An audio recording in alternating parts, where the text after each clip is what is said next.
I am with my good friend Andres. We're here in Medellin, Colombia, and he has been one of my biggest allies in this project. And he invited me over to his apartment, and we've been trying some interesting types of coffee. So what kind of coffees are we trying out here? Well, hello. Today we tried different kind of processes. One of them was honey process. We have in here on the table black honey and yellow honey. And the differences in here that we have already tasted are huge.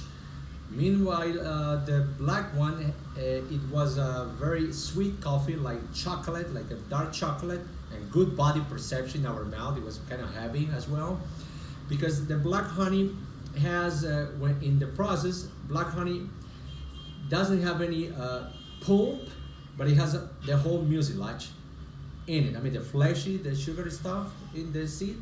So it is dry with the whole fleshy stuff during long hours, sun dry, till the parchment. The parchment becomes a kind of a black. That's the reason that it's called black honey, because of the color of the parchment and because it's dry with the whole flesh and sugary stuff in the seed. So because of that, we achieve very sweet and delicate flavors and nice body perception as well. Okay. So on the other hand, we have the yellow honey. The yellow honey, I mean, you take the pulp out and a little bit of the mucilage, I mean, a little bit of the fleshy stuff, and we let it almost like clean. We put it on patios to be fermented. I mean, they get fermented as well. Every coffee has fermented, but it gets sun dry as well with the fleshy stuff, less than the black one. That in that way is gonna give a different profile in our mouth. Could be, for example, the yellow honey that we have in here today. It was kind of more citrus, almost like a lemongrass in our mouth, and the aftertaste was like a menthol. Is it a menthol? Yeah, like it was very minty. It was it was like a green flavor. Yeah, like a green stuff in your coffee, which is good. Some people may like it, some people may not like it. But in here, we're talking about the difference in between processes. Today, we had a nice chat, nice afternoon. We tasted both. We made them with in a Chemex, and we made them as well in a V60, which they are quite similar. But the Chemex has a filter a little bit thicker than the V60, and the Chemex give us less body because the thick filter. And the design allows coffee to give us different texture and different profile, clear flavors. Beautiful coffee. V60 has a little bit more personality than the Chemex, but it's beautiful as well. So, did you enjoy both? I loved it. Yeah, it was very interesting. And the thing that I found most interesting about the black honey was it had a raw chocolate taste to it. And if you open up a bag of raw chocolate and then you smell it immediately after the initial bloom of the coffee, you almost can't tell the difference. And this is just raw chemistry on your coffee table or on your dinner table, and you're experimenting on how different textures and tastes can be just by how you prepare it. And it's something that just astonishes me. Absolutely. Just time and time again. And you've been doing this for a while. Why are you so passionate? Well, this is kind of fun for me. I have met a lot of people in Colombia and around the world, and I'm a coffee lover. I'm still learning. I used to research a lot, to read a lot, and I love this stuff because, first of all, I am from Colombia, and Colombia is the third producer of coffee in the world. Colombia has been known because our coffee around the planet, because we have beautiful and nice mild coffee, washed coffee we call it. Even though nowadays we're making natural process and honey process, we will explain that later. But Colombia is coffee territory.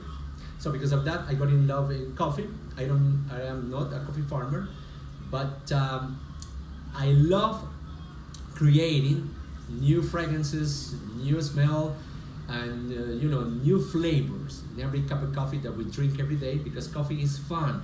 When you drink coffee, you don't only meet people, but also you get more. You're proactive, and you get more. Sometimes you can even think better, and coffee consumption in a good way prevents cancers, Alzheimer, Parkinson, a lot of illnesses as well, and is diuretic, antioxidant. That's the reason. I mean, healthy is good is good for drinking it. Okay, but because of the sociable thing, because of social, yeah. The social part. The social part is very interesting for me as well because I can make relationships with a lot of people, not only from Colombia but also from the world.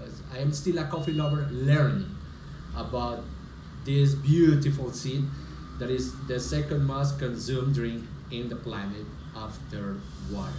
That's why I like it. It's fun. And that's why I love it too, because two people who might not speak the same language, they might have completely different viewpoints about life, they could at least agree on one thing, is if they love coffee, they could sit down at a table and have a conversation, and it will usually not go bad, right? So if you just kind of stick to the basics, you'll be surprised on what you would learn about someone. I've known Andres for a couple of years now, and every time we get together, I learn something new. And I hope you learn something from, I don't know, some from the United States with a different perspective. And that's kind of really what our goal is to be able to interact, to learn from one another, and to know a little bit more about coffee every day. Excellent. Yeah. Andres, thanks, brother. My pleasure, my friend. All right. Anytime. Stay tuned. We're gonna continue this process. We're going to learn more about the culture here in Colombia. It is absolutely fascinating. I'm wanting to offer this to you guys in the States. Let me know what you think. If you want to try it, if you don't, if you think it's crazy, I don't know. Put your comments below and let's see what people say about this. All right. Talk to you guys soon. Peace. Bye bye.